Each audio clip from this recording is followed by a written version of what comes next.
Big ones, little ones, fiddly ones, powerful ones, the ones for the car or the truck, caravan, boat, mobility scooter, solar system.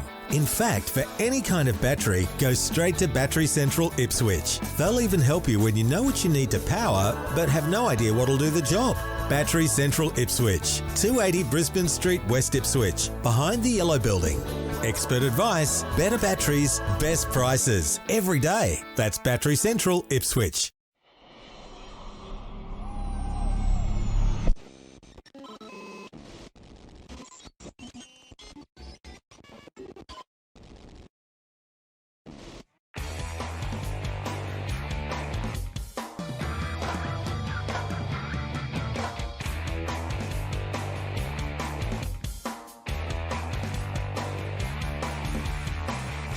Aussie Tech Heads is brought to you by startnewcompany.com.au.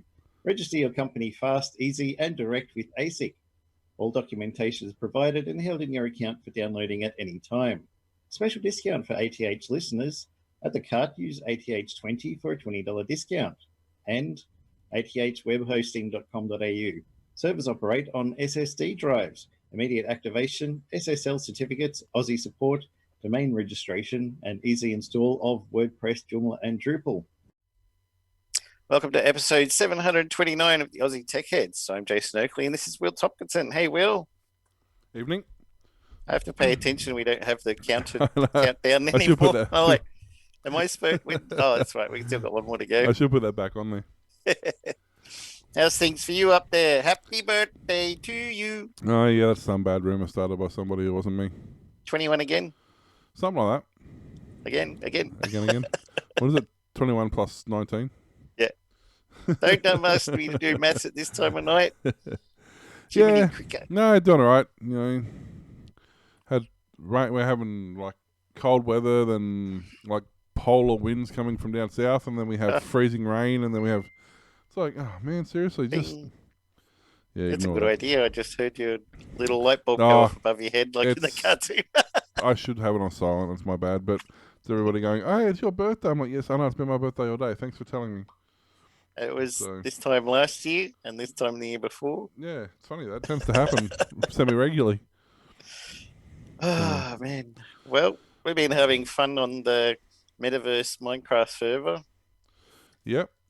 We had GUI was actually interested in the NFTs, so I've been spending time trying to get that sorted out. And I created them at lunchtime today, but they still don't exist yet. So I sent in a support request saying, does this just like take more than 9 hours normally or what? Because it's only making like 5 of them just to test. Yeah.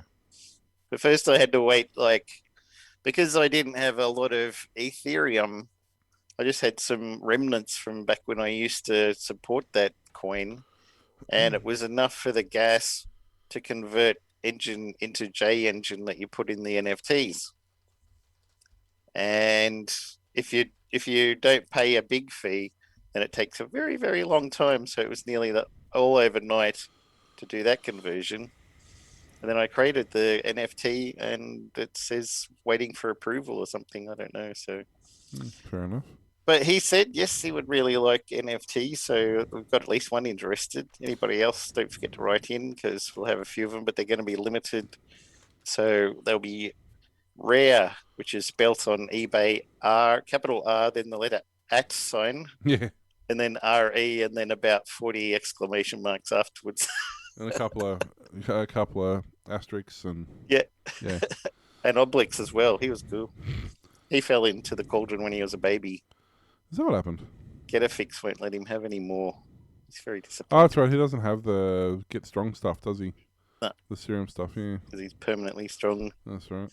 He tries dressing up as different people, wearing other things, and Getafix always knows it's him somehow. I don't know how. I mean, he blends in perfectly. It's not like he's just... I bought a Ring doorbell. Yeah, you bought one, but that's about as far as that's gone. Yeah, I bought it from JB Hi-Fi, and it says on Monday it was given to Australia Post at 3 a.m, and that's the last update in the tracking. But I hear Australia Post been having some problems today as well. Just post couriers, just like freight in general. I ordered overnight express, which normally worst case scenario is 3 days. So I ordered that last Monday, and I still haven't even heard shipping confirmation yet on that. Yeah, I was surprised today that got a package delivered from Low Carb Emporium, and they've got some snacks, cheesy snacks, and salt vinegar snacks, and a breakfast cereal that I want to try out because it's got 2 grams of carbs in every packet of breakfast cereal. So that'd be good if that works out. But it'd be cool having the Ring doorbell. It means, one, when the couriers arrive with packages that I buy off the internet, and then they quickly, silently ninja sneak up onto the front porch, place it very quietly and carefully, and then run back to the car and drive off before I even know it's there.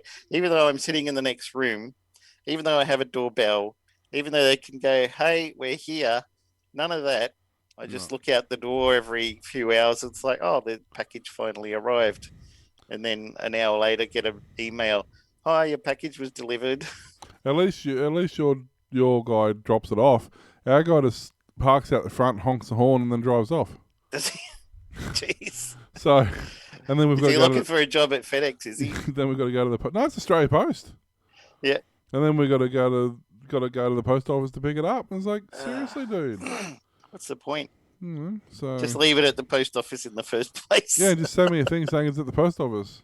Because the problem is, if he's got it and I can't go to the post office to pick it up, I need to wait till tomorrow.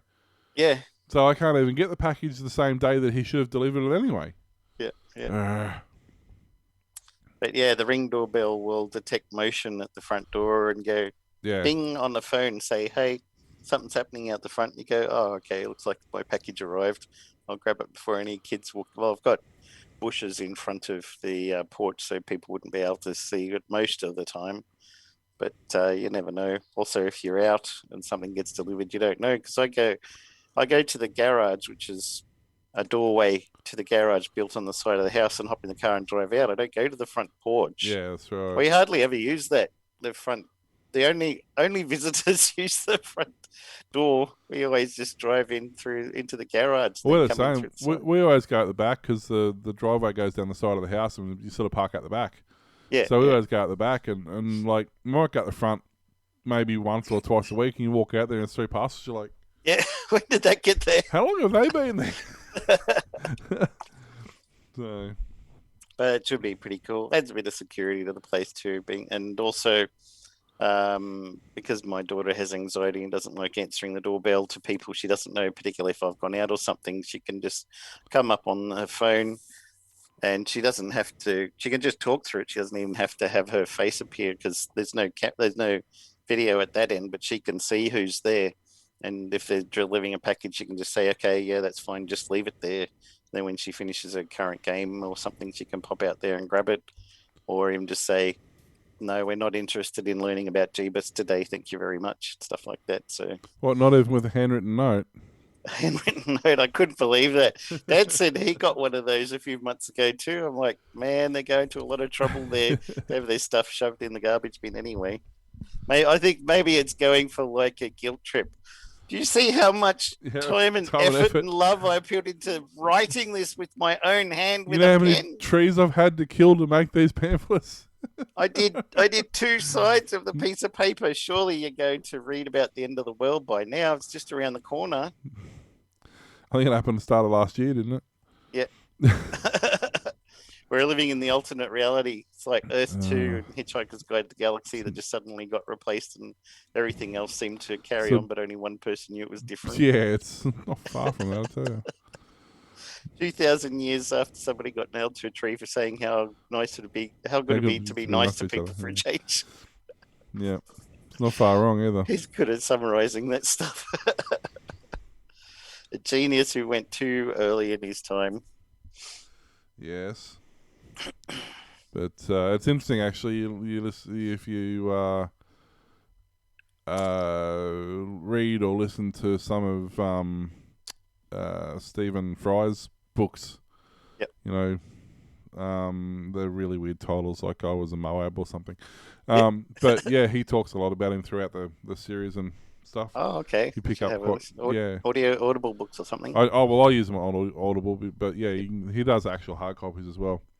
Oh, But right. I think I like Audible in that regard because he's reading his own biography, so he He's puts. got a good voice for that. Well, he's got a good. I mean, he did Hitchhikers and stuff, Yeah. and some of Harry Potter, but he puts because it's his book. He puts the emphasis in exactly the right spot, just to make that gag just that little bit funnier than it would be if you were reading it yourself. He puts the emphasis on the correct syllable. Generally, he actually does that gag as well. Does he? Yeah, yeah. That's. I only learned about that one from you. Yeah, no, that's where I got it from. I got it out of that book. He does that, but yes, I think I'll get back into that. And I released my VZ200 game, Ghosts and Goblins clone that I did. You did. It's a flip screen game for the VZ200, VZ300, also known as Laser 200, Celtron 200, Solura Fellow in Finland, which is an interesting name, and in the UK, TechSet TX8000. Yeah, that's actually pretty cool. It's got all the levels from the Commodore 64 game. They only had 4 because they wanted it to load in one go. But yeah, but I quite like it. It's done quite well. It's very reminiscent of the even if you play the arcade game, which is probably the most advanced version of all of them. But even if you play that, you still get it. Like you still, you can still figure out what's going on because it's got all the elements. It's got all the elements, and it's packaged in such a way that it's recognizable. And I was surprised that screen that. I like this Arima guy who flies in this triangle formation. He originally didn't do that when I programmed it. He would go across and down, across, up, across, down. I thought, no, she should do the triangle like it does in the actual game. Yeah. But anytime one of them comes on the screen, it does his screech. Yeah. Like a bird screeching. So I wanted to get that in there so it sounded like the real thing. But I was surprised. I played it on my real VZ300 and I thought it'd be a lot more laggy, especially that previous screen where there's the two shooting birds, plants up the top shooting. There's zombies walking around and you're walking around, and it only slows down a tiny bit, but it still seems to keep up. And this was done with the multi-platform arcade game designer that I helped port to the VZ as well. So I've got ideas coming out my head for lots more games that I want to make. This is like your 4th or 5th game, isn't it? 4th game? Out of 8-bit stuff, it's the 3rd game I did for the VZ so far. Yep. First one was the Arkanoid clone. Then I did that Pipes one that was kind of like Mario. Yep. And now this one.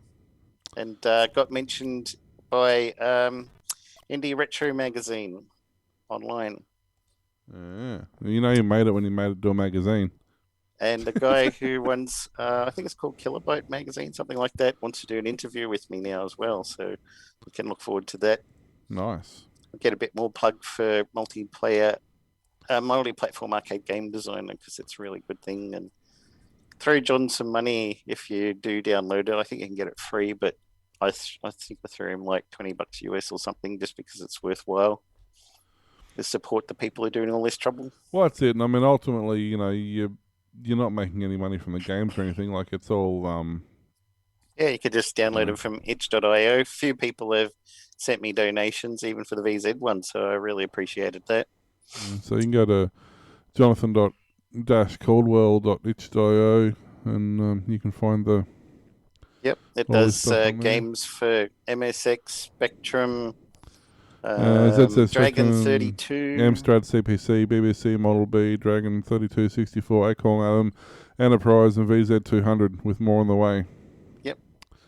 They're always looking for people. I want someone to help do Commodore 64, and I just don't have that enough intimate knowledge about Commodore 64 to be able to do one, but they've asked, and I've asked people, and you can see that one there with the red, green, and blue screens like the VZ. Yep. It's the Dragon 32 or the Atom. They've got the same graphics chip as the VZ, but theirs had the extra higher res modes available, which the VZ was gimped out of. Yeah. And people have done updates where you add on extra RAM chips and then bridge out the tracks that they'd removed, and you get the extra graphics modes, which is great. But to make the VZ so cheap and accessible, they cut it all down to one low res mode with the text, one high res mode, which wasn't very high, but it also didn't require a lot of RAM chips. Yeah, it's funny, like I've never understood. I mean, I kind of understand why they do it on the one hand, but I don't really understand it. Like, you have a processor or a chip that can do X amount. Yep. Let it do its thing, and then give Yep. the people the option of, well, it needs. Okay, we're shipping this system with. Pull random numbers out. We're shipping this system with 64K of RAM, but to use the full potential, you need to install an extra 64 because it needs 128. Well, let the person do that. You give them the 64, and then you give them the option. It's like buying a car. Here's the base model car. It has all these other things you can do with it. It's up to you if you want to do it. If you want the sports version, go for it. Don't gimp the system just because you feel it's a cheaper option. You know, they still do it today. Like, there's still stuff released today that's broken because they wanted to save a couple of dollars by not enabling everything that can do, but they've actually made the system far worse than if they had have just, they just make the full high-end version, and then gimp bits out of it so you can buy cheaper of the same thing. Yeah, and that just breaks things. CPUs used to do that, didn't they? Well, I still do. We've always talked about that. Yeah, to a point. They benchmark them at their full capability, and then they just continually reduce the clock speed until they work, and they sell them at a lower price CPU. Yep. CPUs, GPUs, most processors to some degree they do that. And in other ones, it's like they used to do in the old day when they had the Celrons. You had the Pentiums and you had the Celrons. The only difference between the Pentium and the Celrons was the Celrons had less level 2 cache. Oh, yeah. They only had 128K instead of 512, or I think it was, or 1 meg instead of 2, whatever the level 2 was. Yeah. I can't think off the top of my head. But the ironic part about that is that the Celrons were clock unlocked and the P2s weren't. So you could buy a cheaper chip that had slightly less level 2 cache, which had effectively zero effect on the speed of the chip. And you could overclock it faster than the more expensive chip you could have paid that had more cache, but didn't really... Cause the caching of the chip was kind of irrelevant. It did marginally help, but when you overclock the CPU twice as fast as it originally was, that's far more effective than adding some more cache. So yeah. I wonder about SSD drives too. They make them at a large size and then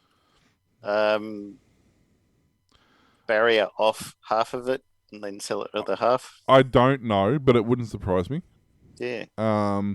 They used to do the same with spinning discs back in the day. They'd make, and I know that's part of the reason the Bigfoots they weren't a super common drive, but part of the reason they went to the Bigfoot drive was bigger technology allowed less failure. So they could make a 2 gig drive at 2 gig and make more of them at 2 gig, which is why they ended up being a cheaper drive, because they had less failure rates. Whereas a lot of I know Maxtor had a huge issue there at one point when they had 650 meg drives. Almost every 650 meg drive they made failed within 3 months. Oh, I think I remember something about that. They were just so bad. And when they cottoned onto this, they dropped them down to 500 meg and they never had a problem with them. Yeah. But they were pushing them too hard, too fast at that early stage. And that's when they bought out, that's when some of the ideas come out, like the Bigfoot drive, for example, where they go, well, let's just make it bigger. It's less likely for us to get it wrong, and that way... People thought that was cool, though. I loved them. I thought they were great. I mean, okay... Everyone's like, let's make them small, let's make them smaller, and they're like, what if we did a really big one that made your computer vibrate when it was reading and writing? And you also had to have a bigger power supply, too. They wouldn't... If you had one of the micro ATXs, like a desktop PC, like an office PC, you couldn't run the Bigfoots. They used too much power. You had to actually have a fairly beefy PC to run the Bigfoot drives. Especially if you're running two of them. Yeah. Actually, it was funny. We learnt a trick when we were doing gaming PCs and we were running two Bigfoot drives. Everyone says I was slow, but in real world testing, and caching for games and stuff, they were faster than just about anything else at the time. They weren't necessarily the fastest at data transfer, like drive copy to copy, but in real world applications, they were about the fastest drive around at the time. And when we're doing gaming systems, we would actually put two in the system. One C drive for OS and one as a D drive for your games. And we'd flip them. So you had the motherboard on one sitting in the top bay like that, and then you got the motherboard at the bottom drive and put it that way. and we found that actually almost counterbalance each other out. so it reduced the vibration in the system. I like that no matter what thing that we reference during our shows, you've always got something on your desk relevant. I don't have any hard drives here within reach. I have to go up to the garage. I don't know why. There's an SSD there as well. The ones that are in the garage, I've written the word "dead" on them. Yeah. But I still haven't thrown them out. They're just sitting in. Before you throw them out, pull the magnets out of them. Yeah. Pull them apart and take the neodymium magnets out of it. They are the best magnets. They are absolutely amazing on the old spinning drives. That's the one that you get your floppy disk that says "rescue disk, do not touch it." You put the magnet on the fridge, right? That's the one. Yeah, exactly. They will do those neodymiums in the heads. They'll go through. Like you could pin an actual floppy drive to the fridge with it. Like they're strong enough. Yeah. I don't have any. Oh, yes, I do. Here, I got a heap of them stuck. Here's one I prepared earlier. A heap of them stuck to my microphone stand. But they're so strong. Like these will go through. Like I don't know if this will come on the camera, but I can probably get these if I can pull them apart to stick through. These aren't the real strong ones, but even these ones will stick through my hand. And these aren't. You can use that for arthritis, right? You could try. My grandfather used to wear the copper bracelet. His wrist was always green. Yep. That was just the thing back in the day. Yeah. Don't know, but yeah, no, it's once I get settled in and we get some, we're at work. We're hoping I'm moving into a new shop, and it's bigger. It's like 4 times the size of the shed we're in now. What company is that? Oh, it's just gone. Just when I looked at what timing? Yeah, not that one. No, the Battery Central. Never that one. There's that one. There's that one as well, but no, the Battery Central is one that comes up with the big yellow. You can't miss it. Although apparently you did. But a big yellow shop that's going to go with your logo. That's where you want it. If everything goes according to plan, I'm going to have like a retro revival sort of area in there. Yep. So I'll have some of these older setups and some older tech in there and have a bit of fun with that. VZ200, Amiga, Commodore 64. Make some videos on some of that stuff. So PlayStation 1. Might do some shows from in there one day too. Oh, nice. I'm just surrounded by old tech. Yeah. That'd be cool. You'd be an old tech geek then. An old farting tech geek. Old tech head. Shall we do first, what's this up here? Just coming now. Good timing. Hey, patreon.com/AussieTechHeads, somewhere you can help us out and if you enjoy what we do, certainly helps. Okay. And kofi.com/AussieTechHeads. That helps. That's another variant. You can donate money there. Of course, you can also do PayPal or direct deposit, or you can just give us cash if you feel so inclined. You might even get an NFT if you're lucky. Yeah, if you want an NFT, look us up. You can get us at facebook.com/AussieTechHeads, twitter.com/AussieTechHeads. Just go to the show notes or go to... I'd say watch Aussie Tech Crypto, but I don't think NFTs existed when we did that show. No, they didn't. So we wouldn't have talked about it. No, that is a new thing that's come out of it. So yeah, if you want an NFT, let us know. We'll get one out to you. And if you'd like to support us and help us out, because we're not funded in any way, so it makes a big difference. Yep. We appreciate you. Battery Central is a sponsor, but only insofar as we will give you a discount and look after you and give you what you need. So they got some good people working there. That's what I hear. Anyway. Oh, so the rumour mill says, yeah. I don't know who they are. I haven't met them, but you haven't met the rumour mill? I know the rumour mill quite well. I'm good friends with them. You might be the originator. Some of my closest friends. You're the they, and that's what they say. Well, we might as well do a segue to the original source code for the World Wide Web that was written by its inventor, Tim Berners-Lee, is up for sale at Sotheby's as part of a non-fungible token, which is what NFT stands for that we've been talking about. Berners-Lee, a London-born computer scientist, invented the World Wide Web in 1989 and also said if he knew how many people would be saying www so often in their lives, he would have not named it that. That's it. revolutionizing the sharing and creation of information in what's seen as one of the most significant inventions since a printing press appeared in Europe in the 15th century Germany. The digitally signed Ethereum blockchain non-fungible token, a one-of-a-kind digital asset which records ownership, includes the original source code, an animated visualization, a letter written by Berners-Lee, and a digital poster of the full code from the original files. NFTs have exploded in popularity in recent months, including at auction, a digital-only artwork by American artist Mike Winkelmann, known as Beeple, sold for nearly $70 million at Christie's in March. Why an NFT? Well, it's a natural thing to do, said Berners-Lee, when you're a computer scientist and when you write code and have been for many years. It feels right to digitally sign my autograph on a completely digital artifact.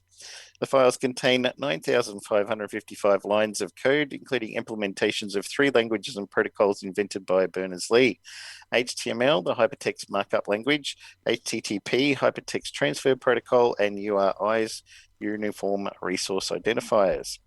Also included are original HTML documents that instructed early web users on how to use the application. Bids for the NFT, a way of asserting ownership of a digital asset, start at $1,000 US in a standalone online auction titled This Changes Everything, running from June the 23rd to 30th. While working at Europe's Physics Research Centre, CERN, in 1989, Berners-Lee laid out his vision for what he initially called Mesh. His boss at the time wrote, "Vague but exciting," on the cover of Berners-Lee 1989 paper, Information Management, a Proposal. Berners-Lee in 1990 was building an application he called World Wide Web. It was originally developed in Object-C programming language on a NeXT computer, founded by Apple founder Steve Jobs after his ouster from Apple. I was just reading that even if you have it, chances are you can't compile it or use it or run it because it's built in really obscure language that he actually built, and he created an editor, a hypertext editor to use, but the hypertext editor doesn't acknowledge network connections, so you can't view the source online through the editor, but nothing else will display it. No. Somebody put up, I'm just trying to find it. You probably emulate a NeXT computer in your browser these days. Well, yeah, I mean, that's, well, somebody put up today on a page that I'm on Facebook, and they put up a picture of the first internet in a box, effectively. It was. I saw that. That was on IT Crowd, and they told Jen, "Here's a little box. This is the internet." Yeah. Yeah, don't turn it off. Yeah. Yeah. That was funny. But it's probably not far from the truth, honestly. When they, it would have only originally been a file sitting on a system. Yep. So, yes. So speaking of internets. Are you going to switch the screen? I did. I can only see me. Why hasn't it switched? Hang on, let me do it again. There we go. That was weird. I'm not sure. I love new updates. They work flawlessly. No? Yeah. So internet. Facebook is part of the internet. Or internet. Some people think Facebook is the internet. They're like, I use the internet. I use Facebook and YouTube. What more do you want? Tim Berners-Lee shooting himself in the head. But Facebook is to start putting ads in Oculus Quest games. Why? So for those who don't know, Oculus Quest is like a VR set. Like you wear goggles and you play games on in virtual reality. Facebook has announced it will start testing ads inside Oculus Quest virtual reality platform. The ads will initially start appearing in the Resolution Games development Blastoon, as well as games from a couple of other developers in the coming weeks. So this is a whole article I could read, or I can sum it up in a much neater and easier to understand dialogue. Facebook sucks. I'll just allow our friend here, Nolan, to explain it for you. We estimate we can sell up to 80% of an individual's visual field before inducing seizures. Shareholders won't be happy. So that's pretty much what they're going to do now. Shareholders won't be happy. We're not paid to make them happy. We're paid to make them money. That's it. So that's basically what's going to happen. Guess what I'm going to be watching this weekend? I watched it the other night. That's why I was in my bind. But basically, they said that the original Oculus Quest headsets will soon be available to stream from PCs wirelessly by using Airlink system that was made available to Quest 2 back in April. So at least says that. But this system wasn't taking off hugely dramatically, and that's probably going to hinder it just a little bit more. Because it's not like the Benjamins. It's not like you haven't paid $1,000 for the headset in the first place, and then it's not like you don't pay for every game that you play. Yep. And Facebook's got all your data and knows every game you play and everything about you. And it's got a microphone in it. Well, it's funny. A few years ago, back like 2000, I think it was, someone did a study saying that everybody's online information gave them a net value of $2 million or something. Pre the internet, everybody was worth like $100,000. Then the internet came out and everybody was worth like $2 million. And somebody's done a re-estimate. They haven't done, from what I can gather, they did a quick recalculation based on like 2020, and they said everybody's personal information for every user that a website like Facebook gets is worth something like $20 million now. Jeez. So time to sign up with a lot of fake account with bots. That's not worth anything to you. It's worth money to them. So you're not worth anything to yourself. Might screw up their system though. But that's why they do. That's the only reason they do birth certificates and census, so they can track the property. That's literally it is. So they can track how much you're worth, how much this particular town's worth by how many people are there. That's the only reason they do it. They know how much money, who's there because your phone was there. They know how much money they're sitting on. That's basically what it comes down to. Yep. But yeah. So don't know if. I don't know. We'll see. I mean, in-game ads done like, was it Second Life? Yeah. They used to have billboards, and you could buy space on billboards and things like that. It's done fairly... And those car racing games that have billboards that go zooming past with Pepsi on them. I mean, stuff like that, that's different. That's fine. It doesn't interfere with the game. But if it takes up 80% of your visual... Like cortex, that guy said. Visual cortex, yeah. But the funny thing is that's also in Snow Crash. No, they talk about that as well, how the hackers get into your VR set and start adding... oh, no, not in Snow Crash, in Diamond Age. Because in Diamond Age you can actually get basically implants. So it's like wearing a VR set, but you can get implants. And then some of the earlier ones, they sort of decommissioned because they were figuring out that hackers could get in and they'd actually run ads, like literally right in front of your face, like 24/7. And because it's implanted into your eyes, even when you shut your eyes, you'd still see it. And eventually people would go mad and top himself. But you remember that on Futurama when Fry had a dream and part way through it, he was in his underwear at the front of the classroom, and then suddenly there was an ad for Speedy Briefs or something. He's like, that was weird. I was just like having a dream, and suddenly there was this advertisement. They're like, oh yeah, dream ads, they're pretty common. That's right. People like this. Well, it just happened. Can't do anything about it. Yeah. Maybe you need some new briefs. Yeah, it's scary how that it's sort of it is heading that way though.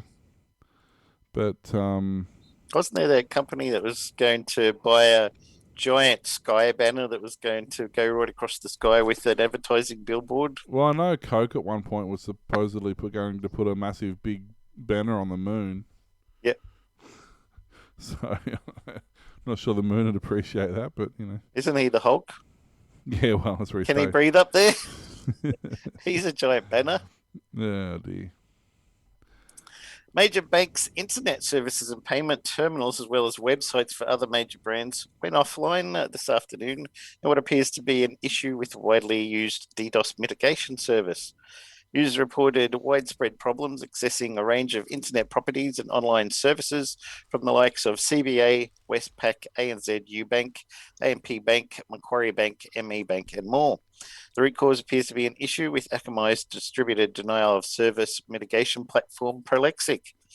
If you face the downtime, kindly route off the Prolexic solution, customer service agent reached via chat on Akamai's website advised.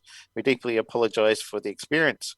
The agent said there was no other information that could be offered, but that Akamai's technical team are working on it.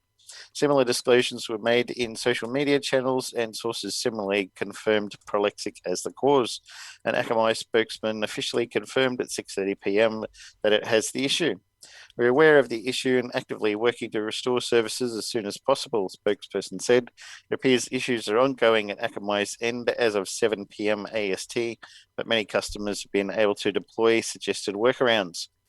A source said the outage was having impact on Virgin Australia's flight operations, with gate crew unable to access the airline's IT systems for about half an hour, but that was resolved.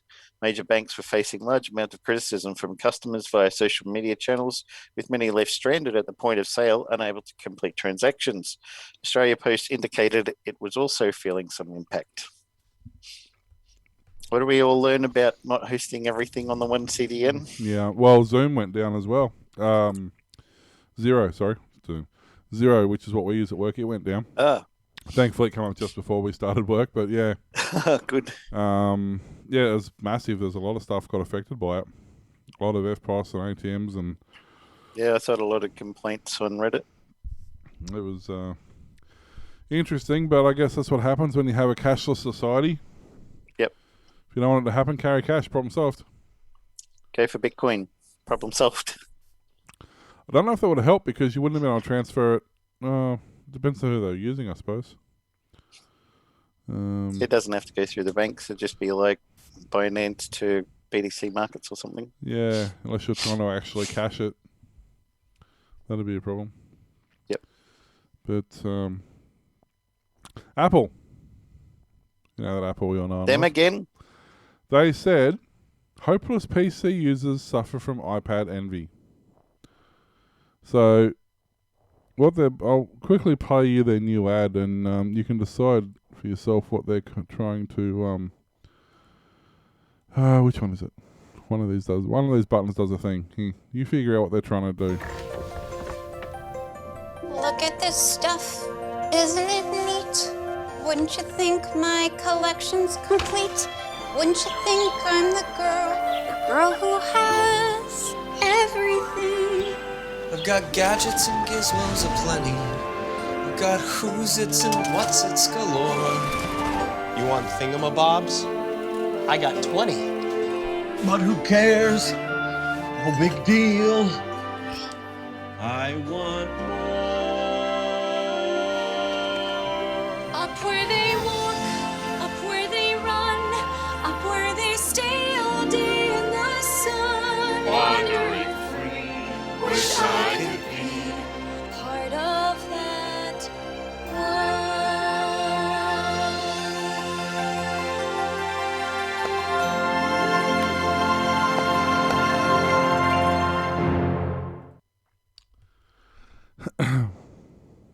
So, as you can see,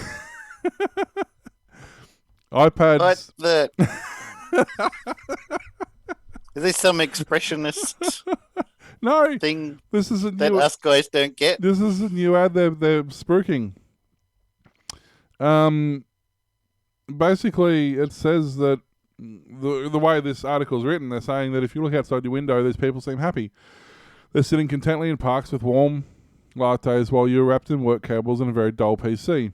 You have huge screens upon which explosions occur every few seconds as you try to become one of the world's greatest gamers. Meanwhile, some younger tyke is sitting outside, I tell you, merrily gaming away with fresh air whispering through his locks. This is the pain suffered by people who own a desktop PC and therefore aren't allowed outside. At least this is how Apple frames modern life in its latest ad for the iPad Pro. Here the enlightened applets are out there, wandering free, enjoying life for revolutionary magic where PC users are miserable beings trapped in an interior world they can never escape. Unless, of course, they buy an iPad. I'm telling you now, nobody is playing a FPS or MMO and wish that they could do it on an iPad. I know, right? And the other thing I wanted to say is that guy supposed to be like Hacker Man from Kung Fury with his long hair? This guy. He's the typical gamer, right? he's the gamer guy, yeah. We all look like that. It's just I don't have even anything. Words. I really Somebody don't. should have said the poet. Oh, I mean, props for the musical. I quite enjoyed it, but it's. I don't even. Somebody will want to have an iPad now. Yeah, I can see how every gamer's going to run out and buy an iPad now so they can play it outside. You ain't mining Bitcoin on your iPad, I'll tell you that now. No. It's just so, like... It reminds me of a few years ago when Apple insisted that the iPad Pro was a computer. Yeah. You know, and then they kind of persisted on that. Then in like 2019, they sort of conceded the iPad Pro couldn't replace your computer. And now suddenly it can again. It's like, well, hang on. Nobody wants a truck. Steve Jobs said that. Yeah. What did I spend all this money buying this year? It's my nice truck. I like my truck. Yeah, I know. I'd like to try my iPad with 3 screens playing Minecraft in Java. Nope, can't do that. Nope. Was it Steve Jobs who said this mouse thing? Nobody ever will want this. I know Bill Probably. Gates carried on about not needing any memory, but I'm pretty sure it was Steve Jobs who said that. Yeah, nobody wants a mouse. He said that the touch pencil is a terrible idea, except now you use it with your iPad Pro. Yeah, that's right. Yeah. I don't know. I don't. If anybody knows how that ad's supposed to be interpreted, let me know. Cause Who's it targeted at? yeah, like what's I don't get any of the demographics in that ad. I just don't understand any of it. People who like musicals. The only Reminds me of the devil, Satan from South Park, singing "Up There Where the Skies Yeah. Are Blue." The only thing I can think it might appeal to is if somebody's unaware that laptops exist. Yeah. That might be that might be the only people I can think who it might appeal to. Oh, you mean there's a device that I can take with me when I go somewhere? Wow, new technology. Can with the iPad one, can you flip the screen around and turn it into a tablet, then back to a PC like a Yoga or Well, I something? mean, you can. I can't guarantee it'll work at the end of it, but you can do it. I want to know if the Will It Blend guys got onto it already. That'd be good. or the what's it called? I don't know. Hydraulic press. The press. Yeah, there's a couple of press ones. Or the What's Inside guys. They're good at that as well. Oh, I don't know that one. What's Inside? Yeah, they tend to grab brand new things as well and see what's he got in here. Anything new? Oh, he's got the new iPhone 11. Yep. What's inside? He's blending the Mandalorian season 2. Oh man. iPhone X. I might have to watch the Mandalorian again from the start while we're waiting for the next one. No, right? It's like I'm thinking about starting to watch. Have one less actress in it because she was a bit naughty. You know. It's like I'm gonna have to start watching the Orville again, just so I can remember what was going on. I'll just skip all the Borges ones. Yeah, I know, right? I got a couple of somewhat linked stories, a couple of short ones. Microsoft will let Xbox One owners play next-gen Xbox games through its xCloud service. The news was buried in a blog post. The news was buried in a blog post recapping Microsoft's Xbox plus Bethesda showcase, with the company confirming plans to leverage Xbox Cloud Gaming, or xCloud, for Xbox One consoles. This means that 2013 hardware will be able to play Xbox Series X exclusive games from 2021, extending the life cycle of what would normally be soon obsolete boxes. For the millions of people who play on Xbox One consoles today, we're looking forward to sharing more about how we'll bring many of these next-gen games, such as Microsoft Flight Simulator, to your console through Xbox Cloud Gaming, just like we do with mobile devices, tablets, and browsers, says Will Tuttle, Editor-in-Chief of Microsoft's Xbox Wire. Until now, Microsoft had only described xCloud on consoles as a way for players to try games before you download, but it's clear the company sees the service as offering much more. Microsoft originally announced Microsoft Flight Simulator as an Xbox One title before quietly removing the references to Xbox One launch in December. Microsoft recently confirmed Flight Simulator will now launch on Xbox Series X and S consoles on July 27. So that's the... Who was it who had that game streaming service? Well, we were talking about last week. Steam's introducing it, but we're talking about the other one. I can't think who it was. It Cloud or Rainbow or something. But yeah, they had. And then they've got Google Stadia does the same thing. Yeah. And now Amazon's new Luna game streaming service is offering no invite access on Prime Day, June 21 and 22. During that time, Prime subscribers in most of the US will be able to start a 7-day Luna trial and can now get discounts on Luna Controller and Fire TV bundle. To access Luna currently, you must request an invitation or own a supported Fire TV device. It's available on Windows and Mac PCs, Fire TV, iPhone and iPad via the web, and on supported Android phones. It costs $5.99 a month to access games including Resident Evil 7, Control, Tacoma, Res Infinite, and Metro Exodus. Amazon is discounting the dedicated Luna controller by 30% from today until June 22, reducing it to $49 from the list price of $70 for Prime members. On top of that, it's offering the Fire TV Stick 4K and Luna controller in the Fire TV gaming bundle for $74, a discount of around $45. If you're a Prime member and are shopping different game streaming services, Prime Day might be a good time to see how it stacks up against Microsoft's xCloud, Google Stadia, and others. In Engadget's hands-on, editor Jessica Condit described it as what happens when you take the subscription model out of Prime Video, mash it up with Twitch, and plug that into Amazon Web Services, and wrap it all up in an Alexa-powered gamepad. Performance-wise, she found it offered a consistent streaming experience on par with xCloud. Amazon recommends 10 megabit internet services minimum, or 35 for 4K, but you'll probably want significantly higher than that for the best experience. So everything is going to be streaming games now. Whoever did it before was way ahead of their time. They were, and they didn't have the internet to back them up. That was the problem. They even had trouble getting it to work on LAN. Ah, right. Just with the data. Yep. I mean, I know they're saying you need 4G. I can't see it. Like, just, I don't know. We'll see what happens. I'm still curious to know how they're going to handle latency. That's still the one thing that kills online, and any online game, whether it's Minecraft, whether it's Live for Speed, whether it's Racer X, whether it's any of these online games, latency is a massive issue. Yep. And now you're running it through not only are you increasing latency both ways because you're running it through a separate independent processing, OnLive. OnLive? Yeah, that's it. OnLive was officially launched in March 2010. Its game service began in June with the sale of its online and micro console. They sold it in 2015 to Sony. Oh, okay.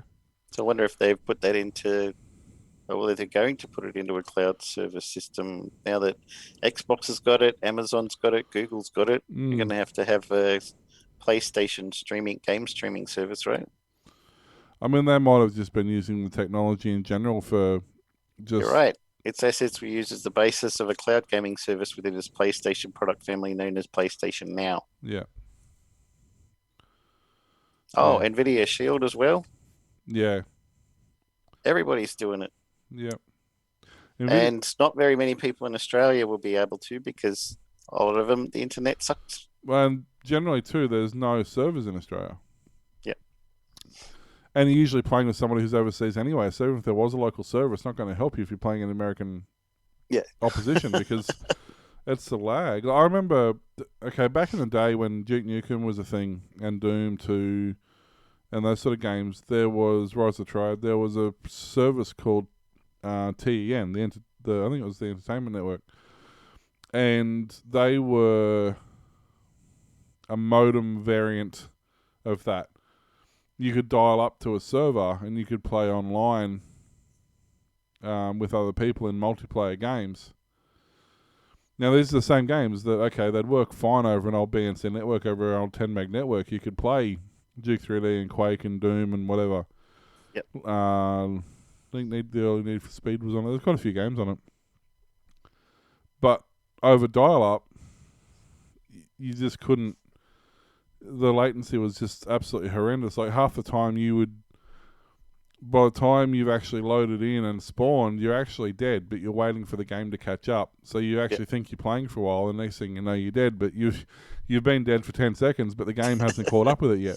Everybody else knew it except so you.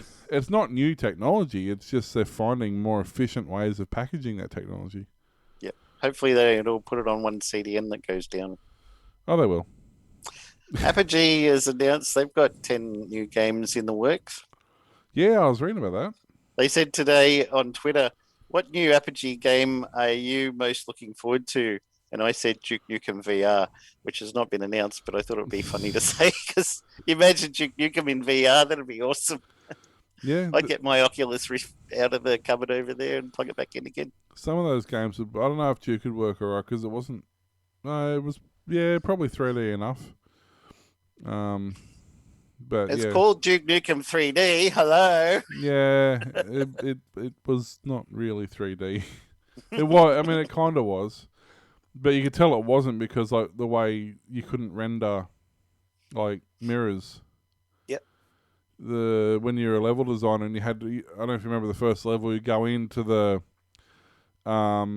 you go in behind the cinema screen and there was a mirror in the back corner, and you looked in that mirror. But what it actually was that entire room that you could see was being built again on the other side of that wall with a one-way pane of glass. Yeah. It wasn't a mirror. It was literally the entire scene recreation. And when you're a game designer, you avoided mirrors like the plague because it was so much work to make them fit. Yeah. But yeah, so I don't know. I mean, we'll just wait and see, I guess. The time, I mean... as you say, it's going to be an issue in Australia just purely because the internet's not great, but mainly because there's just not going to be the servers here to do it. Yep. So, just quickly, Biden and Putin spar over cybersecurity and ransomware at the Geneva summit. There was a whole lot of stuff said, mostly in... Biden said most of his things in shorthand because he can't speak full sentences. But one of the things he said was he talked about the proposition that certain critical infrastructure should be off limits to attack, period, by cyber or other means. I give them a list, 16 specific entities, 16 defined as a critical infrastructure. Don't see these 16 here. Out of everything, don't attack these, all right? These ones keep our country going. If you attack these, everything's just going to fall to bits and the company is going to collapse and the economy and everything. So make sure just these.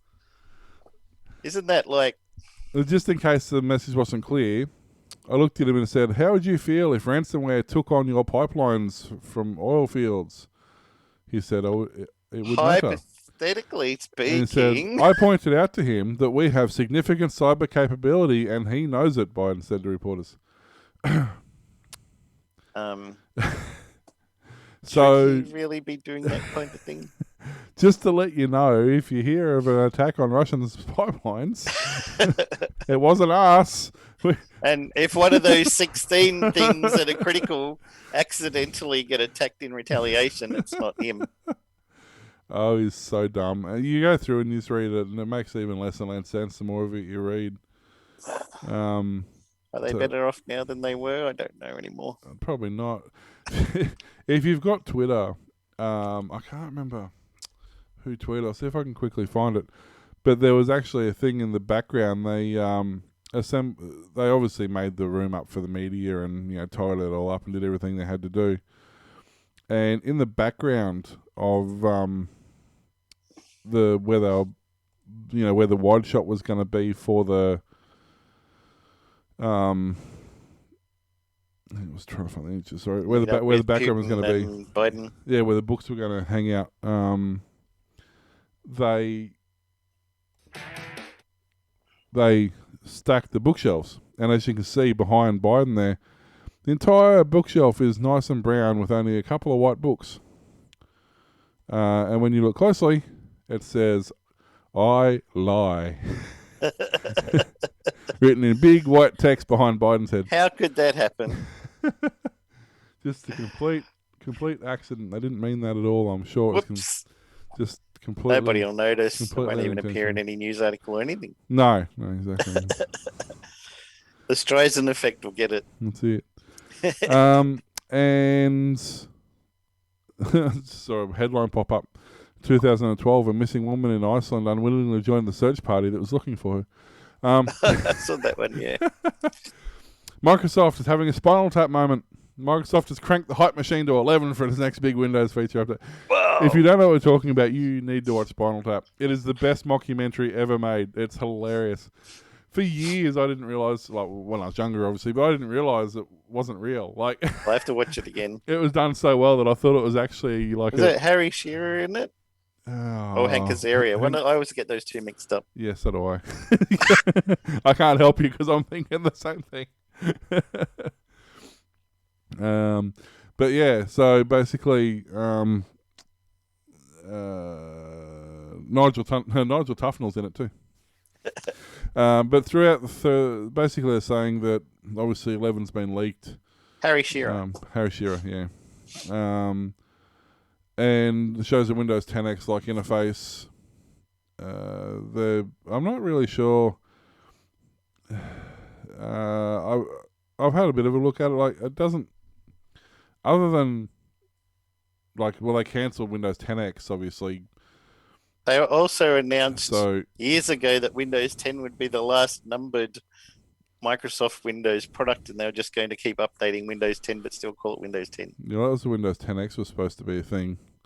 But if you look at it now, you can see it's very, very reminiscent of a combination of between Linux and Mac OS. Yep. But it being Linux looking isn't necessarily surprising, given that in the last few weeks, the amount of effort they've put into making it Linux, making so much Linux cross-compatibility, with everything from the shell to the I can't remember what it is now, but they had a lot of the back-end stuff put in there and stuff, so it wouldn't surprise me that it really does have that sort of that feel about it, because that's sort of what they're looking for. So yeah, they got Linux on Windows now. You can run a lot of your stuff native. Which is, that's a good thing. It'll definitely increase their audience. This is going after so long rejecting all things Linux and trying to take them on in every competition. What if we joined with them? Oh wow! Look, everybody loves that. Yeah. Microsoft officials said 6 years ago a company committed to supporting Windows 10 until at least 2025. Support for the LTSC releases will go beyond that with this fall's LTSC release. Yeah, we'll see. I'm waiting for Windows 11 Debian. Yeah. Or Ubuntu. I don't know. Mint. It's mint, isn't it, Governor? So we'll see. I'm curious. I haven't been able to really find any benchmarking on it yet. They say the system specs are very similar to what Windows 10 operates on. Some reports have said that it operates faster. Some have said that it's faster in some areas and slower in others. Some have said it's just downright slower. I mean, being a trial beta release, who really knows? But yeah, some people are suggesting it's like the Vista of Windows 10 or something. So it'd be interesting to see the actual, at the end of the day, what real world speed is on it. That's going to be the critical thing for a lot of people. Cross-compatibility, I think they've finally figured out, like they've realised that if it works on Windows 7, it should be able to work on Windows 10, it should be able to work on Windows... So I think they've finally figured that side of it out. So I don't think you'll have too much of an issue with... if you're currently running software, it should continually run, so that should be fine. Yep. But, yeah, speed's going to be I mean, realistically, if it's not faster, there's no point going to it. Yep. If it doesn't, you know what I mean? if it doesn't offer you the benefit, that's the only thing it can really offer you that would entice you to go to a new version of Windows. How many more Bitcoins can I mine with it? I don't think it'll be noticeably faster in that regard. And Actually, if it's probably anyone gonna is be worse. concerned with the taskbar centering all of the icons, there's an option to move them back to the left. Yeah. So if you don't like the Mac style of putting them all in the center, you can put them back where they used to be on Windows 10 and stuff. Which, it's funny because when Windows 95 first come out, we thought that was the dumbest idea. You know, we're like, why don't you just have them in their folders on the desktop? Why do you want to have a whole bar? I want nothing on my desktop and everything I use on the bar. Or I press the window key and type in the first couple of letters and launch it from there. I hate having icons on any of my desktops. I've still got my desktops. I don't know if I probably can't show you. It probably won't. No, it won't. But my desktop is full of icons. How do you find anything? I know everything is because I put it all. They're all in categories. Like there's. Next time at your place, I'm a right click and go sort by name, and you'll be stuffed. No, because I got a template. Ah! I figured out that there's a text file that tells where the locations of all the icons are. Yep. So once I have to delete that. Once I do a fresh install and put all my programs back on, I just copy that template file back across and puts all the icons back in place. Man. But I've got all my 3D printer and laser stuff in one spot. I've got all my video editing and audio editing in another. Got all my web browser stuff in another spot. I've got all my games and but if you launch the thing, then you have to minimize the thing to find the icon to launch the other thing. Well, no, because it's not on my main desktop. Oh, you have a desktop monitor just for launching icons from. Yes.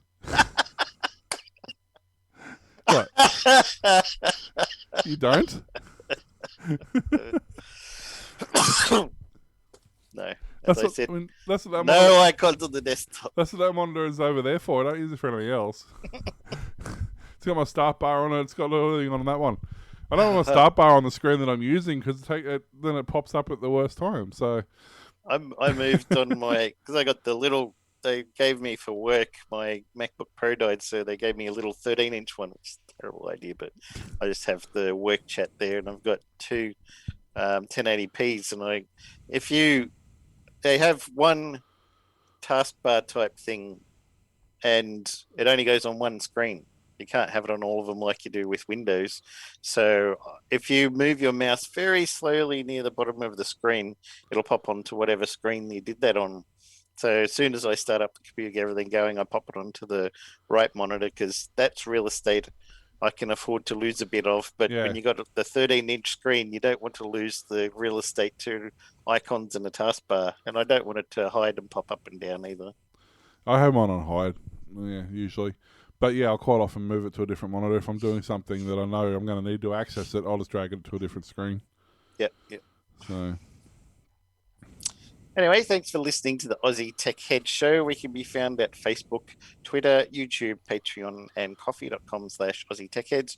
You can email us Will or Warlock at aussietechheads.com.au and go to aussietechradio.com 24/7 back-to-back play of best tech-related shows from around Australia and New Zealand. See you next time. Bye.